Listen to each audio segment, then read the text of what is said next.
get started right away.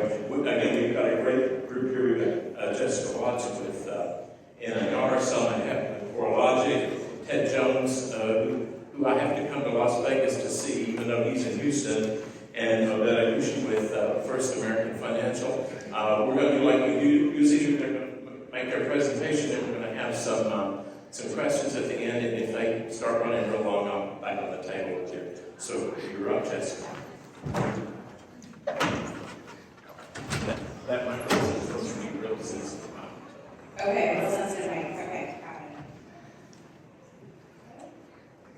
All right, perfect. So I'm really excited to be here. Thank you so much. I'm really excited too because I get to see friends that I haven't seen in person, honestly, in a long time. We've been doing Zoom presentations together, so this is great to be in person. So jumping in, I'm going to give you some data that we're collecting at NAR for our Realtors Confidence Index first. And the first thing that I would say is it's not last year's market for sure. We are seeing the number of offers has dropped, but if we look at this historically, in comparison to last year, it was 5.5 offers last spring. Now we're at 3. And if we look at that over a historical time frame, 2.4 is actually normal as the average, so we're well above that. And the number one reason, obviously, is supply. We don't have enough housing inventory. Yes, housing inventory is slightly up from January of 2022 when it hit a historic low. But in comparison, we know that we have about 1 million units in the marketplace on a monthly basis, give or take. In comparison to pre-pandemic, we had 2 million units. If we look back even further, 4 million units dating back to 2011. So we really know that we do not have enough housing inventory for the population today. Additionally, another indicator that I think is quite important is to look at who's buying homes, especially when we look at mom and pop investors or vacation home buyers. There's no clear definition anymore when we look at that because of Airbnb and VRBO that someone could be an investor or they could be a vacation home buyer, and we know that there's a lot of crossover between the two of those. Right now, we can see this year at 17% of the market. The high water mark that we collected was January of 2022 when we had the lowest inventory that we had collected, dating back to 1999 in Odeta.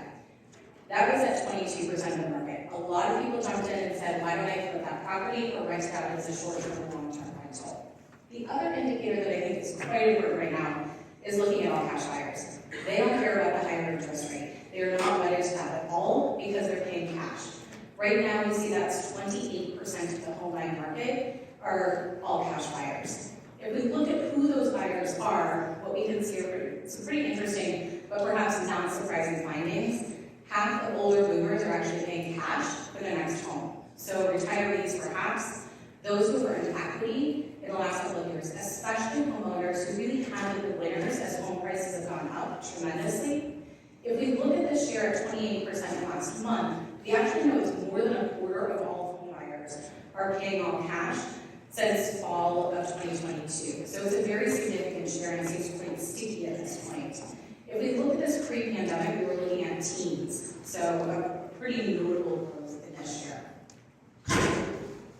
The other one that I think is quite interesting is looking at distressed sales. We've been hearing a lot of perhaps misinformation, especially if I just open Instagram or TikTok. There seems to be a lot of misinformation about distressed sales. The expectations are growing. The growth from 1 month to 2 months, where it goes from 1% to 2%, it does bounce around between that.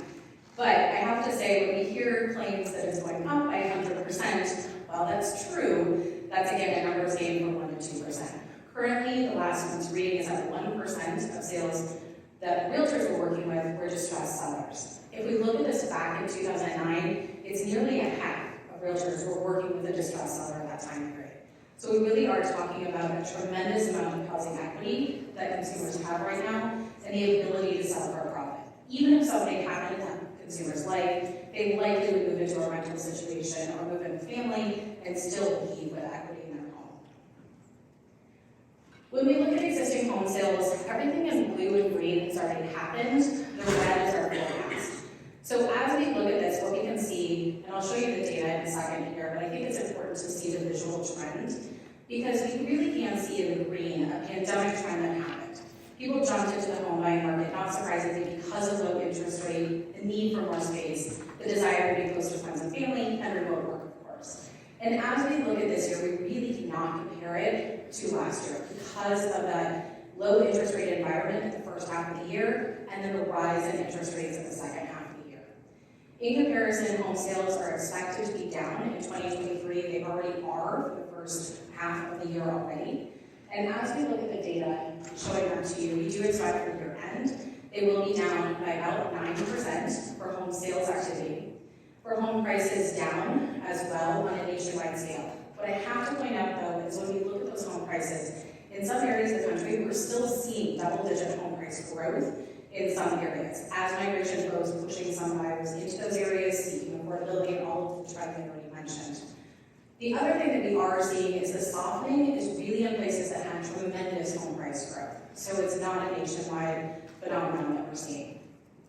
As we look at interest rates, 6.2% is where we're landing for the entirety of 2023. That's Lawrence Yune's forecast. As we look at 2024, we are expecting that home sales will be up, home prices will be up, and interest rates will be down, bringing in more home buyers who are financing the mortgage into the marketplace. I want to shift gears quite a bit here. I want to talk about two different trends that we're seeing. The first one is longer moves, and this is influencing the real estate market. And as we look at this, the first chart I want to show you is a heat map. Everything in blue had population growth, and everything in red is population growth. This is taking USPS change of address data, and what we see here pretty visually easily is that the southern states, the Sun Belt, are really the winners in this scenario. Job growth, affordability, retirees, taxes, bringing home buyers into those areas. As we look at this too, so to put a finer point on it, I think it's really important to note how far people are moving. If we look at this historically, from 1989 to 2021, people moved just 10 to 15 miles. In the last year, they moved 50 as a median. Repeat buyers moving 90, and that's the bulk of the market. A quarter of home buyers in the last year actually moved nearly 500 miles. As we look at this, this is going to shift the real estate market because you're going to have continual areas that are winners where we see migration flow. That's going to hurt inventory if we don't have inventory in those areas. Traditionally, we do see more building in the southern states. That's certainly positive. The other one, as we look at this, that I think is a sticky trend, I never expected that I would be saying this, is that as we look at people who are purchasing their home only through a virtual tour, FaceTiming perhaps with a realtor, doing Zoom as they go through the house, it's still a section of the market. It's 8% in the last month. They are doing this with their realtor at hand, but I do think it's important to note, because of the lack of inventory, because of these long distance moves, people are still doing this. Technology is still going to be important in the real estate transaction in a way that it was not pre-pandemic. The last one I'll give you is generational warfare. It is happening in the real estate market. We have winners and losers here. Unfortunately, perhaps it's not a surprise because you cannot open a social media platform without seeing it, but millennials are not necessarily the current winners. As we look at this and look at the US population, we know that millennials are the biggest population today, represented by that sea of blue. What becomes really important here on this chart is the red line in the blue is 36 years old. That's the median age of a first-time home buyer today. Not only did we drop to the lowest historical share that we've seen in first-time home buyers, their age actually increased to the highest age that we've ever recorded. They're having to save for a longer period of time. They're encountering a high interest rate environment now, affordability conditions with home prices, looking at the lack of inventory, having to save for longer periods of time. The list goes on and on. Student loan debt, childcare costs, all being factors now in 36 years old, as opposed to young 30s, when that was not necessarily a factor. The other line I want to point out here is 59. That's the median age of a repeat buyer today. It's significantly older than we have seen in the past. If we look at this in 1981, the typical repeat buyer was 36 years old, the age of a first-time home buyer today. That's a dramatic shift that we're seeing in the data, and I think something perhaps to watch. As we look forward to the next 3 years, every single mover is going to be over the age of 60, fully in retirement, perhaps looking for their retirement property. What becomes really important here is who successfully purchased a home last year. If we look at this between 2014 and 2022, millennials were the largest generation of home buyers because they're the largest generation of humans. in the US. And as we look at this last year, unfortunately it dropped. Boomers became the largest generation of home buyers. As we see all cash buyers really taking over this section of the market, multiple bid situations, they're going to be the ones who are making offers on homes and unfortunately winning out against that first-time home buyer. What I also want to point out on this chart too is the green line at the very bottom, Gen Zers, they're sneaking into the market. They're in their young 20s, 18 to 23 years old. What's important for them, they have a lot of family support to make it into their first home, but they're chipping away likely at that millennial share as well as they can edge it. Thank you. Thank you.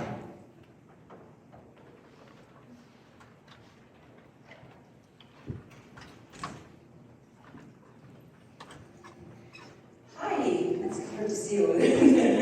Hi everyone, I'm Selma Hepp with CoreLogic. Thank you very much, Stephen, for having me on the panel again. I also have a few slides to share with you. Basically, a lot of what I'm going to talk about is home purchase trends or home sales activity across country. I have a few slides that look at regional variability because I believe there are different stories to be told in different markets across country. In some parts of the country, we've seen much larger declines in home sales activity as well as home prices. And on the opposite, we've seen some really strong activity in some other markets. So I would like to point that out. I also have some data on home prices, and I'm going to end with a slide on homeowner equity data. Today we published our quarterly home equity home equity report that looks at where current homeowners are in terms of wealth in their homes. Okay, let me start. So this map is basically, I'd like to show you, illustrate to you the variability. So the map shows you the change in home sales activity over the last 12-month period in compared to 12-month period before that. So from March of last year to March of this year, and then compared to period before that. As Jessica showed you, 2021 was the banner year for home sales activity. So as a result of that, naturally, most all markets at this point are showing declines in home sales. But some markets are showing much larger decline in home sales than others. So the markets in red and blue, I know it's a little bit harder to see on this map, and I'm happy to share it via email later this map, but the markets in blue in particular are markets where we saw more than 35% declines in home sales, and red markets are over 25% decline in home sales. Nationally, we are somewhere about 18 to 20% decline in home sales. Now, it takes into account all home sales, not just MLS-related sales, but also new home sales activity, as well as investor purchases that some, more often than not happen off MLS. So a couple of themes that stand out to me. One is that we saw a relatively larger decline in markets that tend to be second home and vacation homes. What we did see in early days of the pandemic is a lot of activity in those second home markets where you have more outdoor amenities, lake, rivers, beaches, mountains. And so those are some of the markets where we see relatively larger declines.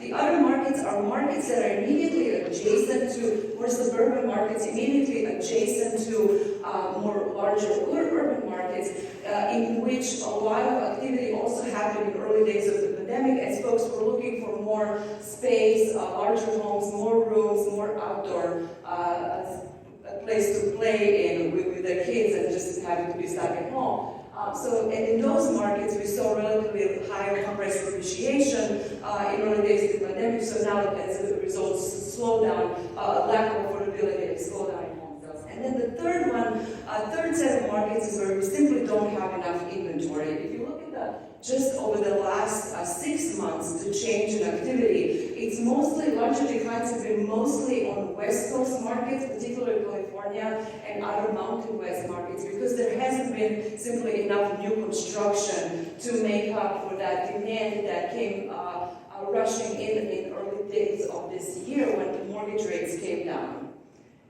Okay, so now where we are at the moment in terms of home sales activity, we have on the left-hand side some more what we call high-frequency data. It's a weekly data from pending sales, and then we have closed sales on the right-hand side. But this is from MLS, so it doesn't include new home sales activity. But another couple sets of points to take away from here is the green line. I'm noticing here that we can't really see which one is the green line, but it's the one on the bottom, basically. Green line is, or T line is the one on the bottom, and red line represents year 2022. And basically what we see is significant pullback in home buying demand when mortgage rates started increasing, particularly when they exceeded 7%. Coming into this year, in early months of this year, particularly into February and March, when mortgage rates came down, we did see home buyers coming back, and coming back with a lot of enthusiasm. And then as banking turmoil started unfolding, as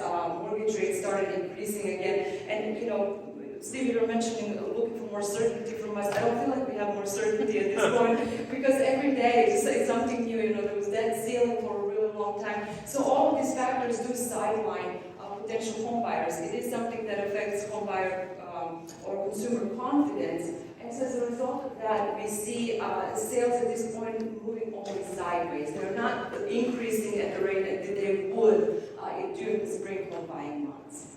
The other thing that's significant at this point that is sort of constraining sales is lack of inventory. But Jess mentioned that. I'm sure others will have something to say about that, because it's really important. And I think it's even more important at this point when we think ahead about what's going to happen to the housing market and mortgage rates. Because people feel locked in. People feel locked in. They don't want to give up that really comfortable, super low mortgage rate. On the left-hand side, you're looking at distribution of current mortgage debt. And at this point, about 97% of mortgage debt is below 6%, and over 80% is below 4%. And we're still in mid to high sixes at this point. So you can see how there's a huge disincentive to give up that mortgage rates, which we can see on the right-hand side in terms of new listings coming on the market. And again, the line on the bottom, the T line, would be represents year 2023. And at this point, it's trending 50% below where we were in 2019. So significant drop in availability of homes for sale. And this matters again more in markets where we don't have new construction. So this chart is sort of a thought experiment on my end. I was looking at it because I live in California, and I'm very familiar with issues that we have in terms of inventory. But the line here is showing you a ratio of, it's basically a housing turnover, ratio of existing home sales to total housing stock. And a couple things to take away is first just how much higher that turnover was going into the Great Recession, and then it dropped in all markets. So this is 4 states. It's Texas, Florida, US overall, and California. And then coming out of the Great Recession, we're seeing an uptick in that turnover rate as we do see more activity in the market. But California does remain on the bottom of that group of states, as it has a lot of disincentives for people to give up their homes. One, is mortgage rates, which was an issue even before we came into the super low environment. The other is, we have Prop 13, we have tax consideration, we have capital gains tax consideration that people really think about when they are thinking about putting their homes in the market, particularly as most homeowners in California have over $500,000 in home equity at this point. So that's one thing that I worry about going as we move into the next years in the housing market, because California, at the same time, and some other states on the West Coast, I'm not trying to just single out California, but have a lack of new construction. And you can see here on this slide the ratio of new inventory to total inventory has increased, meaning that because existing inventory has been dwindling down for a long period of time, it's really now the new inventory that's enabling housing markets to see activity in those markets. And so as a share of total inventory, new builds are now a higher share. It's almost 30% of total inventory, up from some 18 to 19% only a couple of years ago. Okay, switching gears a little bit just to talk about first-time home buyers, because Jess talked about them a lot too, and they're very important to the traffic coming into next couple of years of home buying demand. What's important, so Jess mentioned how baby boomers are now a larger share, but when you look at the mortgage data, because most of the baby boomers do tend to buy with cash, as they have accumulated all this equity in their home, It's a new first-time homebuyers a higher share of mortgage applications. So we do tend to see that in their data because repeat buyers are sitting on the sidelines, and it matters to think about how the current mortgage environment, particularly in concerns over credit crunch, are going to affect ability of first-time homebuyers to enter the home buying market, to purchase their home. Now, in terms of home prices, on the left-hand side, you're looking at monthly changes in home prices, and it's really interesting to see what happened to home prices in early months of this year, as we saw home buyers coming back and home sellers not at the same time. And so more buyers coming in put pressure on home prices again, and a significant pressure. And we see in our home and CoreLogic home price index on a monthly basis, home prices increasing again at a pace faster than we historically would see between these months. Because there is a seasonality in home price gains data on a monthly basis, and usually it does peak in these spring home buying from March to June. But what was interesting to see again was in February, March, and April, our HPI index showed higher than historically increasing home prices on a month-on-month basis. What that means for our forecast, which is on the right-hand side, that we don't foresee home price declines on a year-over-year basis nationally. At this point, we do anticipate home price appreciation to decelerate a little bit more and then pick up pace again with an average to end up at about 4% for the year. Now, we have had a lot of volatility in terms of home prices. If you look at basically both charts, you can see just the roller coaster that we've been on. And so taking all of that into an average, obviously it's not the best way to look at it, but in most markets we are basically going back to long-term trends in terms of home price appreciation. Now, again, there has been a lot of variability across the nation. In some markets, home prices have declined by double digits. On this map, the markets that are highlighted in red and dark red, basically red are 5 to 10% declines, and darker red are over 10% declines. And the larger declines did occur in the West Coast markets and the Mountain West markets. So there's two stories there. One is Mountain West markets did see a huge amount of appreciation earlier in the pandemic, and so a lot of that out-migration that also just talked about happened. And a lot of the buyers going into those Mountain West market had stronger purchase power and more cash. So home price appreciation in those markets are now above what the local residents can afford, and we're seeing larger declines. The other is that we just simply impact of tech sectors, to some degree layoffs, out-migration in general, continuation of out-migration, particularly in Seattle and the Bay Area.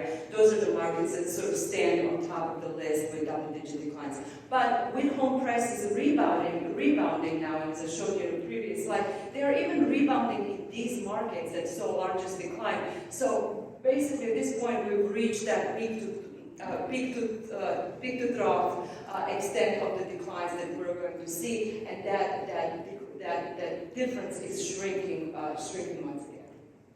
Okay, my last slide on homeowner equity.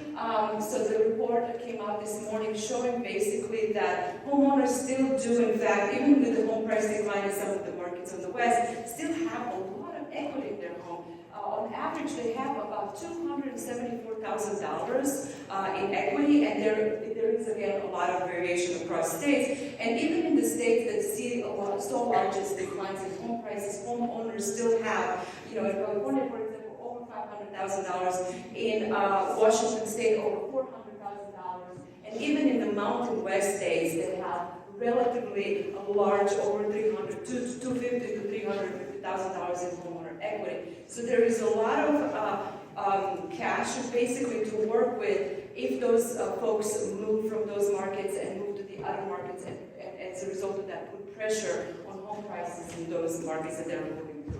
The last thing is just to note how much equity in some of these very, very expensive markets where people are most likely to be moving out of, such as the Bay Area. Homeowners on average have $1 million in home equity, even after 14 to 18% declines in homeowner equity as a result of decline declines in home prices over the last year. So that's my last slide. You can find more information on our CoreLogic Intelligent website and our social media. Thank you very much. Thank you, Selma.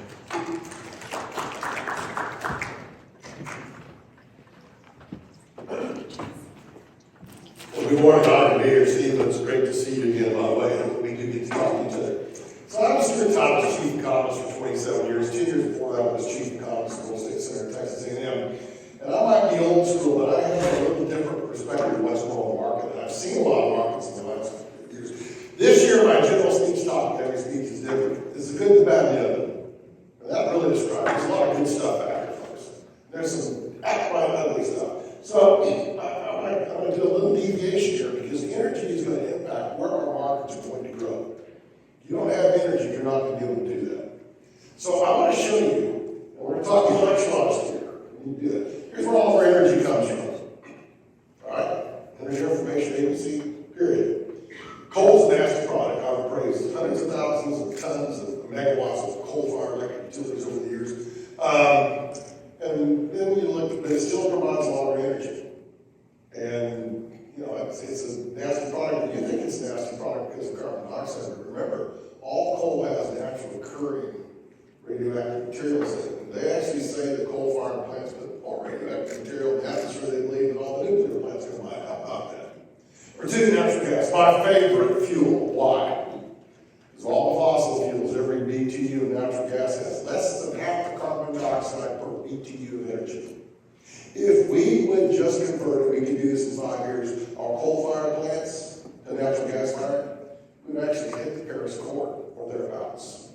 Why don't we do that as a stopgap measure? Number 3, oil. You can see a large amount. 4, green, nuclear. You see we didn't really start much nuclear energy until 1970.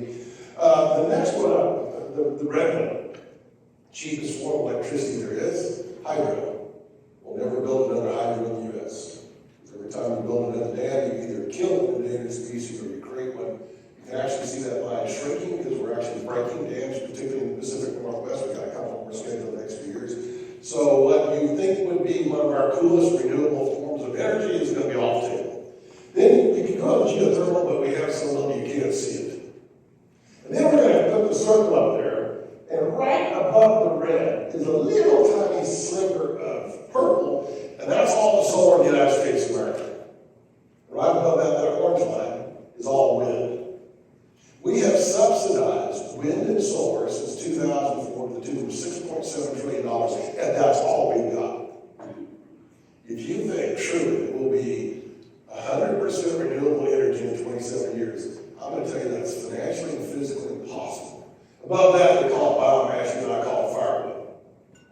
So now let's do another one. Let's just talk about this energy. Good, bad, and ugly. Why can Selma unemployment be good, bad, and ugly? It's great. Just a month ago, we had the lowest unemployment rate in 53 years, 3.4%. Last month it came in at 3.7%. How could that be ugly? Because what the Federal Reserve is doing is they're raising the Fed funds rate to slow the economy to impact inflation. And Powell's already gone on record, the chairman of the Fed. We want to go between 5 and 6% unemployment. We're currently at 3.7. You do that, folks, you're going to unemploy 2.8 to 3.9 million people. What's going to happen to the housing markets and the economy if you cut almost 4 million jobs? That's why you have people like Fannie Mae and everyone else saying, yeah, we see a recession. Not a nasty one, thank heavens. But it's going to slow down. You take a look at that. Of course, inflation, the culprit. Hey, good news. How can that be good? Well, good news is June of last year we were 9.1%. Today we're 4.9%. What about the bad news? We're going to 2. You just draw that line down that trajectory. What I'm going to tell y'all, folks, is I think our economy's got 12 more months of pretty tough headwinds. I don't expect the Fed to wake up tomorrow and say, oh, we messed up, we're going to cut rates. It's not going to happen. In fact, just the opposite on this one, I think, is what happened. So let's talk inflation. I love this slide. Our best Black Friday ever was $3.35, now $3.34. You know, what they're telling you is, aren't you glad we didn't raise rates? Oh, but they did that. Roll back, $4.58, now $5.78. Y'all did that. That's what inflation's doing to us. In fact, think about this. The Joint Economics says that it costs the average household $747 more per month to live today than a year ago. You throw that in at the current Freddie Mac rate today, that means if our homeowners in 12 months didn't get an increase in wage, they just lost $120,000 of borrowing capacity, which is why I think home values are going down. Not severely, but going down some. You think about that. Now, I just showed you the slide of inflation.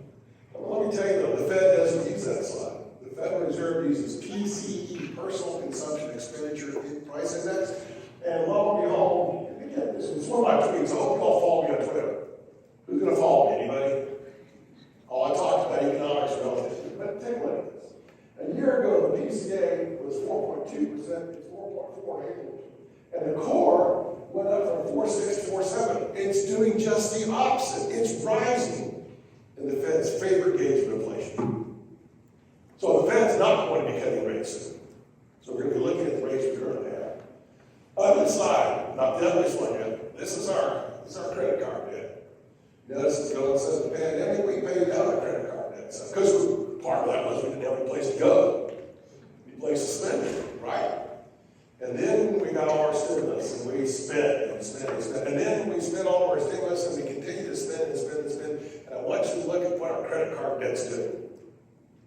Worse than that, here's the interest rate of the credit card debt. Highest in history. Oh, and remember, typically last holiday period, half the families in the country that had credit cards with about $1,500 extra in their card. 37% do not intend to pay that off. They're going to make minimum monthly payments. That's 24 years. Kind of hard to save for a house when you're paying 27% credit card for 24 years, correct? That's why we think the economy is going to be a little bit slower than that. So here's my rules. Number one, supply and demand rule. It's all about supply and demand in the long run. Rule number two, only effective demand counts. What's effective demand? Everyone wants a nice house, but most people can't afford it. Effective demand is actual ability to purchase. You got like that. And number three, one size does not fit all. I heard the previous speaker talk about multifamily.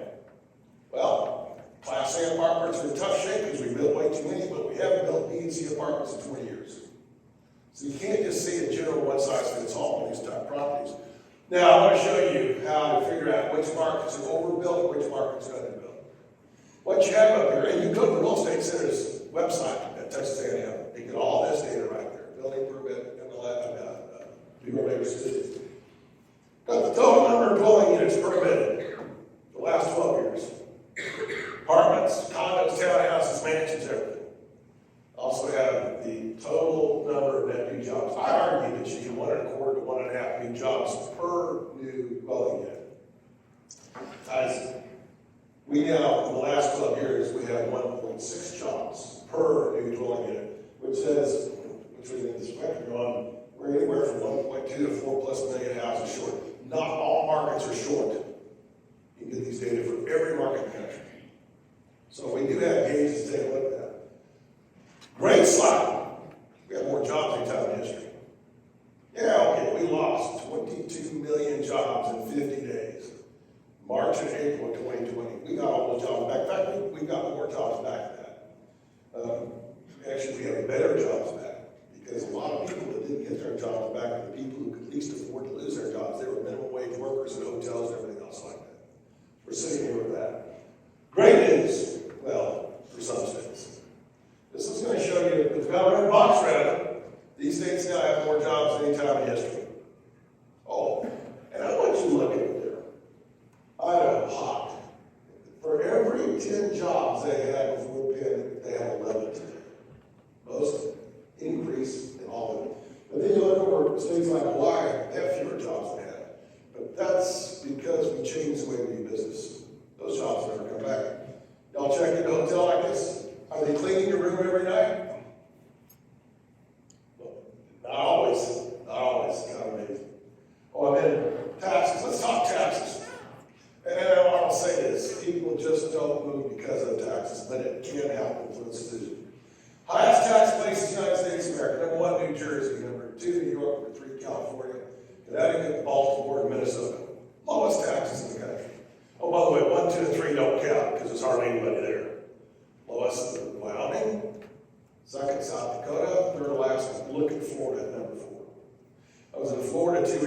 used to take about 75, 90 minutes to go from Sarasota to Tampa. That's not a 4-hour trip because it's gridlock on their roads. They've had so many people live there. So it's going to be geographic. Oh, and then who uses U-Haul? Young, not wealthy, first, second, third job. This is U-Haul statistics from last year. These are the greatest percentage inbound, not greatest number of trucks. And you look at that and you scratch your head. Ohio, that's almost all Columbus, Ohio, and New Intel chip plant going in. We had almost 20,000 workers move there in the last 18 months.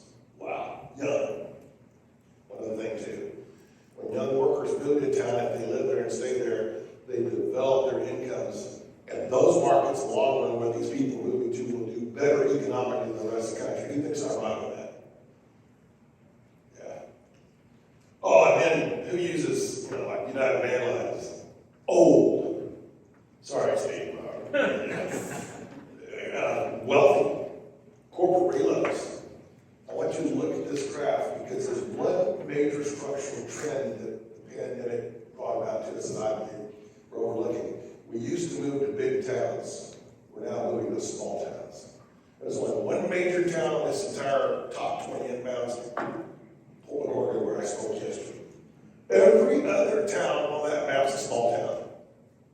I think that's a structural change in how we're doing business. And that's changing the way the real estate market performs. Number one indicator of where housing is going to go is not price. It's the number of home sales. Wherever home sales go long enough, price will follow. Who thinks I'm right? It's all about this is all right. Oh, and by the way, I don't like seasonally adjusted numbers because they're made up out of a formula. I just say that up front. And then also within seasonally adjusted numbers, because we don't have any really good numbers that are super current. But that black line on the right-hand side, that is the total number of existing home sales in the prior 12 months, and it is plunging to the earth. All right? But I think the coolest statistic we have is that one plus the latest month compared to a year ago.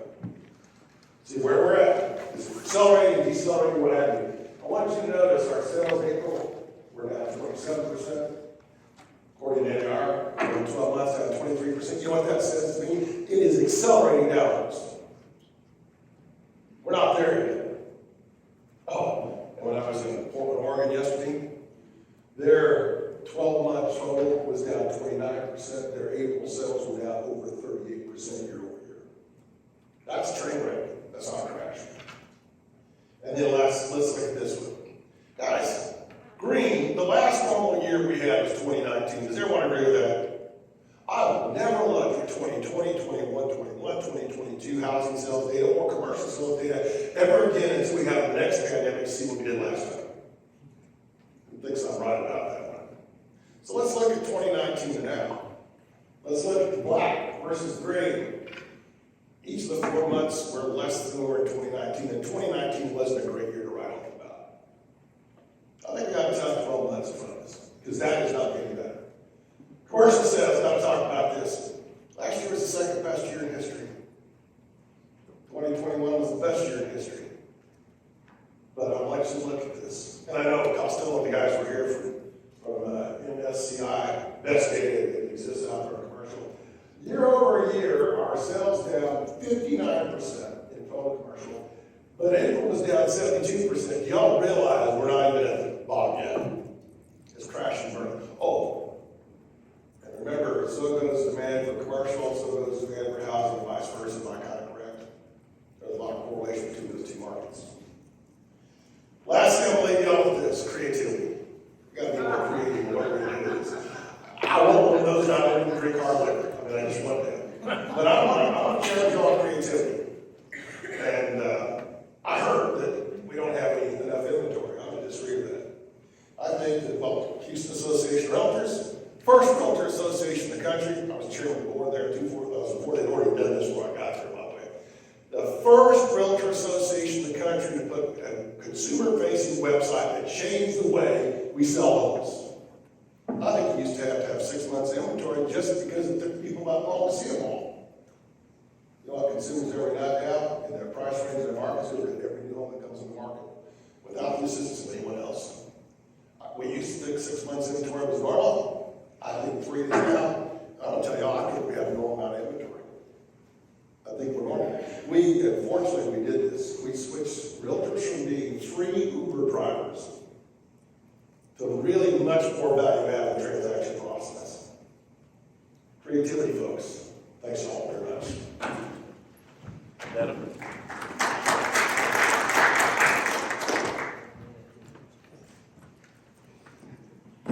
Thanks so much, Steve. I'm here on the panel, to my fellow panelists, and it's good to see a lot of you in person after chatting with you on the phone so much for the last couple of years.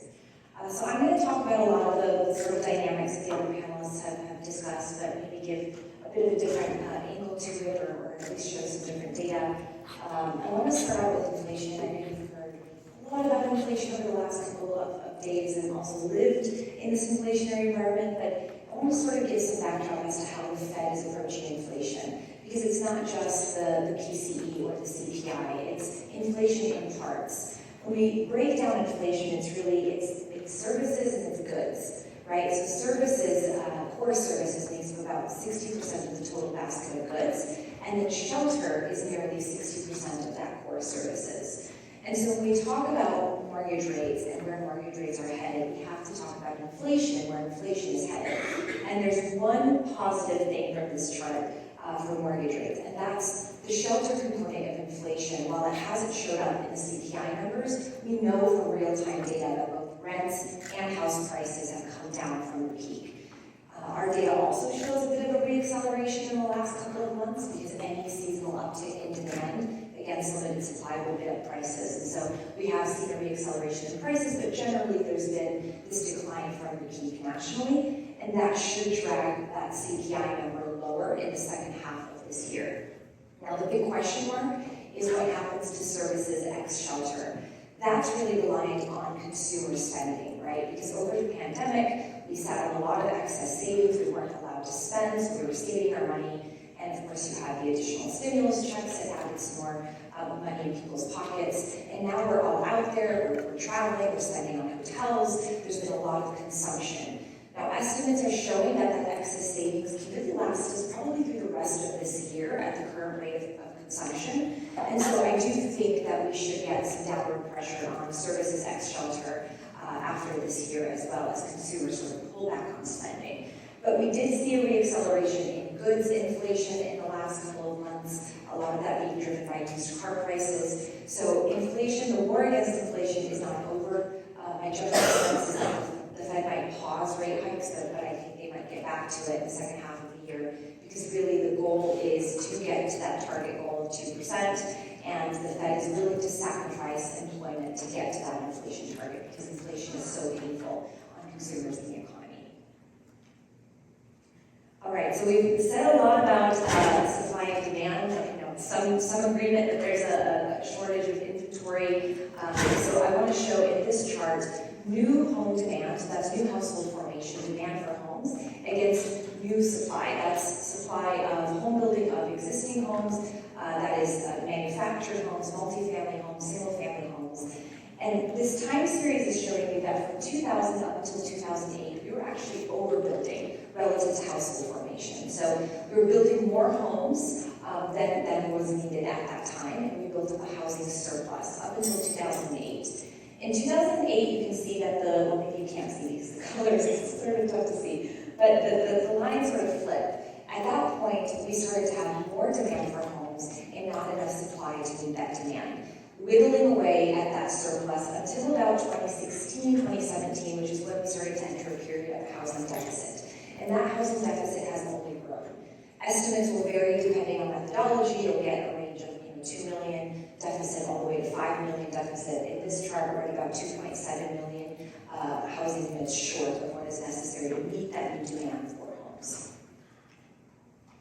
Another sort of look at housing inventory by the side, accounting for the size of the housing market. So a couple of panelists have mentioned existing homeowners are staying put, they're not selling, and that's allowing builders to take up market share. Typically, existing home inventory has made about 90% of overall housing inventory. In today's market, that number is more like 70%. The rest is builders coming into play here. Because think about the incentives of selling a home. You're an existing homeowner, you're rate locked into your home, and And you can choose to wait, you don't have to sell, right? You're getting the utility of shelter from that home.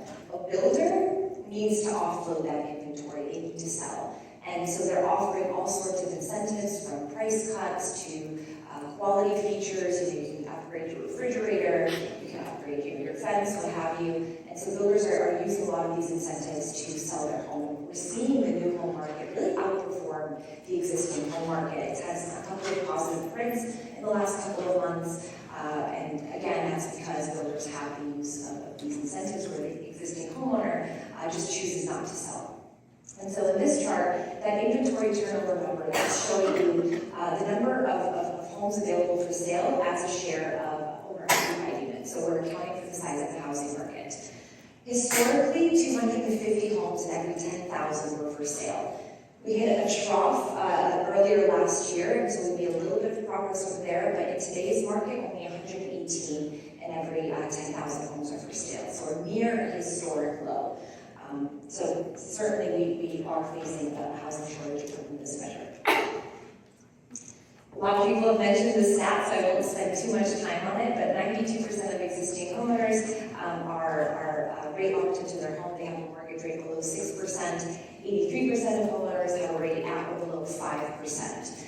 And you know, this obviously is a financial disincentive to sell your home. You're locked into a super low interest rate. The flip side of that is the ability to refi to a low rate will allow homeowners to weather any sort of economic storm a little bit better, right? Debt-to-income ratios are near historic lows. So if we do have a job loss recession, the fact that all these homeowners locked into rates below 3% lower their monthly payment, it means that if one of their, if a spouse loses their job, maybe they're better equipped to financially to weather that storm. And so certainly this is keeping a lot of homes off the market at this point, but there is that positive side to it as well. So what can mitigate this impact? Well, about 42% of owned homes are free and clear. That means they do not have a mortgage associated with the property. Now, 80% of these are baby boomers. They are flush with cash. They're sitting on a ton of equity, and they no longer have a mortgage associated with the property. Now, whether these baby boomers will choose to move is another question, because we know that a lot of the older generations are choosing to age in place. Perhaps instead they buy a second home, which I think we've seen a little bit of that in the data. But certainly the 42% of owned homes are free and clear is one way to sort of mitigate the impact of the rate lock-in effect. The other is all the equity that homeowners are sitting on, right? If you can take that equity and move to a cheaper market, then maybe that rate lock-in effect isn't so important to you. And then, of course, there's all the lifestyle factors that go into the decision to buy and sell a home, right? We're still going to see people that move because they want to upgrade, because, death, divorce, all of these reasons. And so, certainly, I don't anticipate another year of 6 million home sales, or maybe not even 5 million home sales. I think we have entered a sort of period of a new normal. But this is one way to sort of mitigate that rate lock-in effect impact. Pivoting a little bit to affordability. Affordability had been improving since peak mortgage rates in the end of last year. But in the last couple of months, actually, affordability has started to come down once more. So what you're seeing here is the real house price index is that orange line. That's basically adjusting nominal house prices, what you and I would know is like the S&P Case-Shiller index, adjusting that for house buying power, mortgage rates, and income specifically. Incomes have been rising. We know that from a lot of the inflation reports and the consumer reports. Incomes have been steadily rising. Mortgage rates have come down from the peak, although we just saw mortgage rates hit 7% once again a week or so ago. And so what's been happening is, while we did have a little bit of boost in affordability as house prices were coming down and mortgage rates were coming down from the peak, mortgage rates have re-accelerated.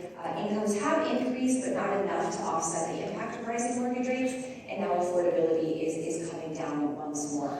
And our index also shows a re-acceleration in nominal house prices in the last couple of months. And again, any seasonal uptick in this market against such limited inventory, that's become number one for house price appreciation, and those are the dynamics at play right now. Are there any markets still affordable to the potential first-time home buyer? Now, the measure I'm showing here is a little bit different than most affordability measures because we're actually using the renter's income in each market. Affordability by definition should matter to the person that doesn't already own a home, and that is by definition a renter. And so we're using the renter household income in each market. We're saying, can that median renter afford at least 50% of homes for sale, right? And we can do this at any point in income distribution. We can look at the Bill Gates of renters, the 99th percentile, or more the poor renter at the first percentile. But here we're just looking at that median 50th percentile renter. And we're saying, can they afford at least 50% of homes for sale in the market? And if not, how much can they afford? Only 4 of the markets are affordable right now. This is Q1 2023 data to that median renter. We've got Buffalo, New York. We've got Cleveland. We've got Detroit. We've got Pittsburgh. Those are the markets where that median renter can afford at least 50% of homes for sale. On the other side of this list, I feel like I'm bullying California here, but it's not looking good for LA. Most of our major California markets are markets where that median renter can afford less than 1% of homes for sale in the market. And when you think about what that 1% of homes looks like, it's probably not entirely livable. So essentially that median renter cannot afford any homes for sale in those markets on the right side of this chart here. Now, I wanted to sort of end my talk on equity, and I know we've talked a lot about equity. There's about $31 trillion of equity in the market right now. Homeowners are still sitting on record numbers of equity. It's come down a little bit, so I don't know if you can see at the very end, you've got the national LTV, which has creeped up just a bit from record lows, and then equity is down just a smidge from record highs, but homeowners are still sitting on historic levels of equity, and this matters for the likelihood of foreclosure, right? Because in order to have a foreclosure, you need to have 2 triggers. You need to have a loss of income, some kind of distress event that makes you unable to pay your mortgage, and you also need a lack of equity. Both of those triggers are required to go into a foreclosure event. And in today's market, not only do we have near record low unemployment rates and a still strong labor market, but we have homeowners that, if they are in a position of distress, they can choose to sell their home instead of give it to a bank, right? Because they're sitting on all of this equity. And so this is one reason why we don't anticipate a foreclosure wave. I do expect we'll get more foreclosures than we've seen over the course of the pandemic, especially as the labor market continues to soften, which I anticipate it will. That's a feature, not a bug. The Fed wants to slow the labor market in order to get inflation under control. So I do anticipate that foreclosures will rise, but I don't anticipate, certainly nothing of the magnitude of the great financial crisis because of this equity cushion that exists in the housing market today. All right, that's where you can find our research and our social media information. Thanks so much for listening.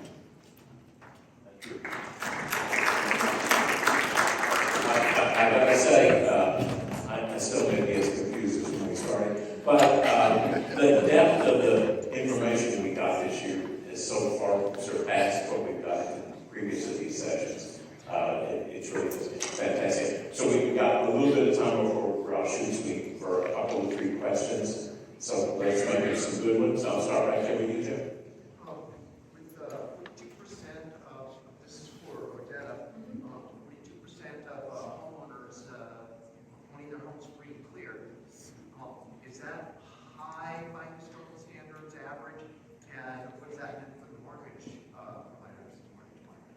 Yeah, that's a great question. So if you look back to 2011, that free and clear share was more like 30-something%, low 30%. So it is historically high, but a lot of it is generationally driven, right? You've got a lot of baby boomers that have paid off their mortgage. The other thing that I didn't mention is of the homeowners with a mortgage, about 30% have a very low outstanding balance of less than $100,000. So that sort of adds to the mitigating impact of the rate lock-in effect, right? Because that low balance. I'm sorry, did you have a part 2 to the question? Yeah, how's that affecting originators, mortgage originators? The free and clear share. Well, the market in general, I think, is impacting originators because those existing homeowners are refusing to give up that record low mortgage rates, and so we see mortgage applications, come down week after week, even in a traditionally busy spring season. So I think that rate lock-in effect is really what's holding back the bulk of the sales in today's market. Someone else? I was going to add to that about how it impacts mortgage originators.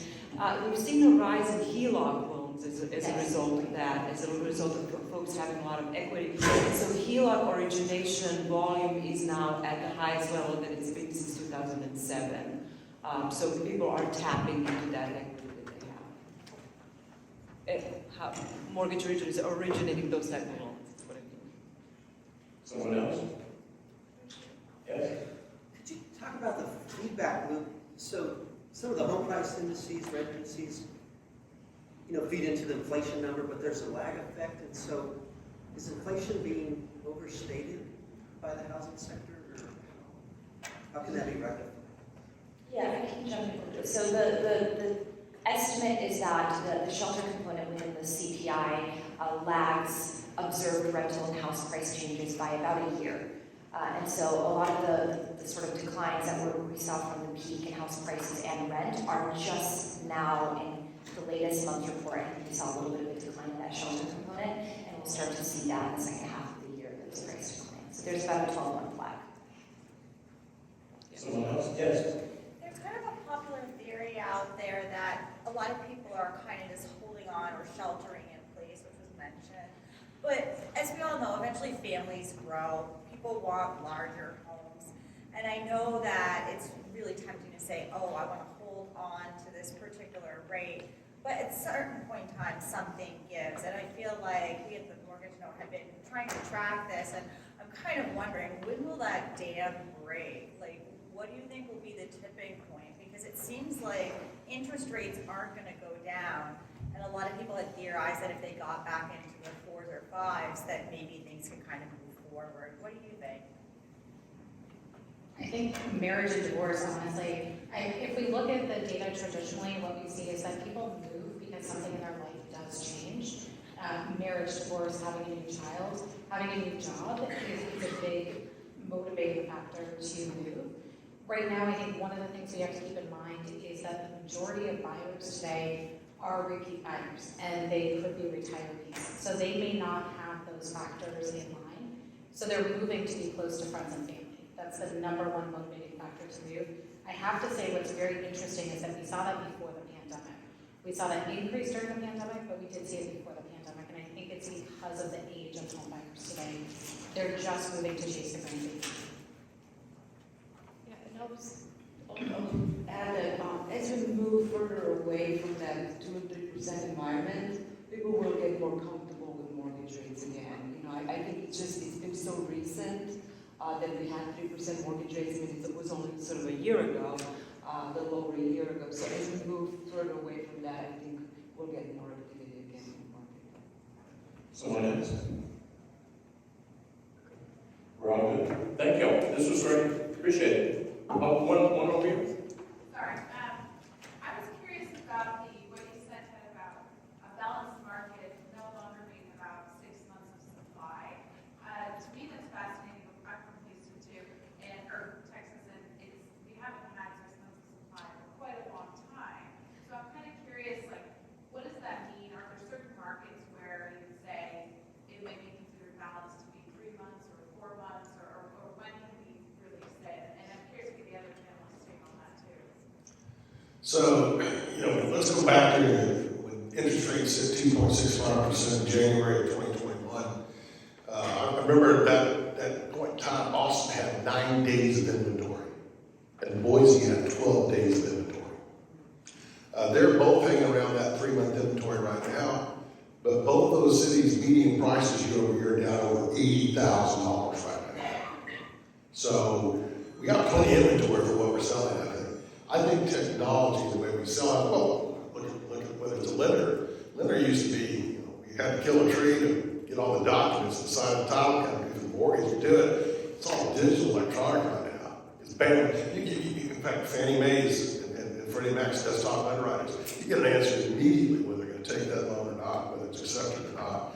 I think we've just changed the entire process from listing, financing, closing. That whole process is shortened.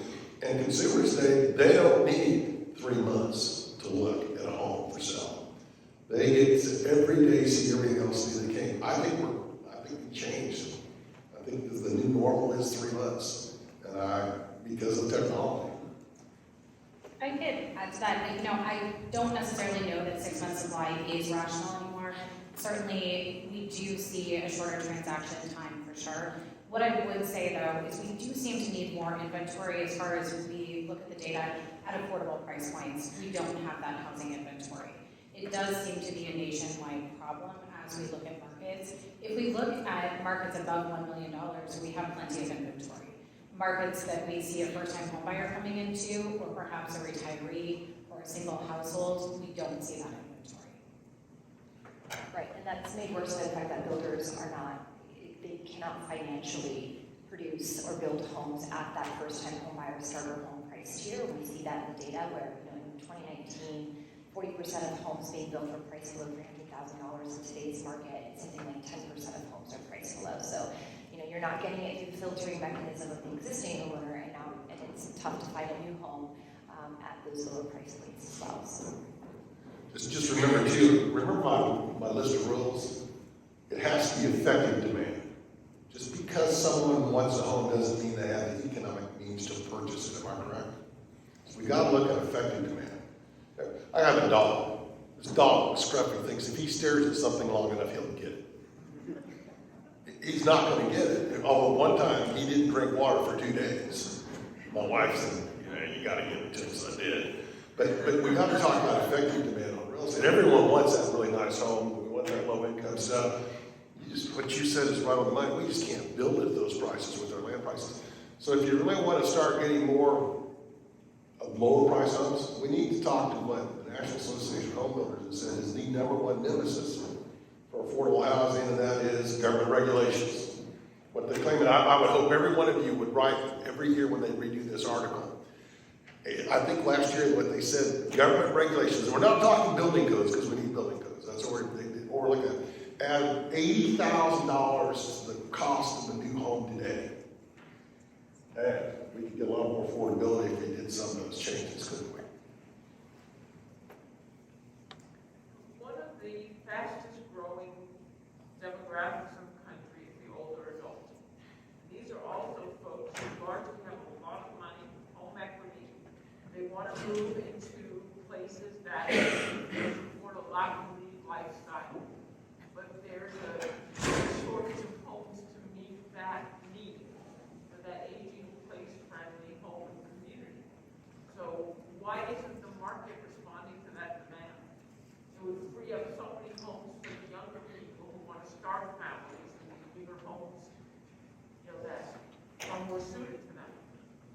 We always say if I agree with your assumptions, I'll agree with your conclusions. I think the latest surveys have shown, NAREE does some incredible research on annual profiles of home buyers and home sellers. What is it, 70-some% of boomers want to age in place at their current home? So you said they want to move. No, 3 out of 4 don't. They don't want to be in an institutional setting. They want to be in a home, but not necessarily the specific home that they raise their kids in. A lot of them want to stay in that community. They want to stay in a home. But a lot of those homes are not ideal for aging in place. You're saying they don't need 4 bedrooms anymore, is what you're saying? They might need 4 bedrooms, but stairs can be a challenge. Narrow doorways that don't facilitate, walkers or caregivers can be a challenge. There's a lot of factors that go into living safely and healthfully, functionally when you're older. Absolutely, and we do see that while baby boomers, when they're purchasing a home, they want to age in place into that new home that they did purchase and plan on living there for an extended period of time. They don't want, I don't think it's anyone's American dream to go into a nursing home. They want to stay put. That being said, the housing stock does not meet perhaps those expectations. They may have to remodel and retrofit that home for those wider doorways. One of the interesting things that I think that we see among seniors too is that they're not actually necessarily downsizing. They may be neighborhooding to a different neighborhood, even purchasing a newer home that does have tech bells and whistles, that does have green features, but they're not actually purchasing a smaller home. We actually see the square footage of it is pretty lateral. Well, thank you. This was a good session. Appreciate it. We'll see what happens next year.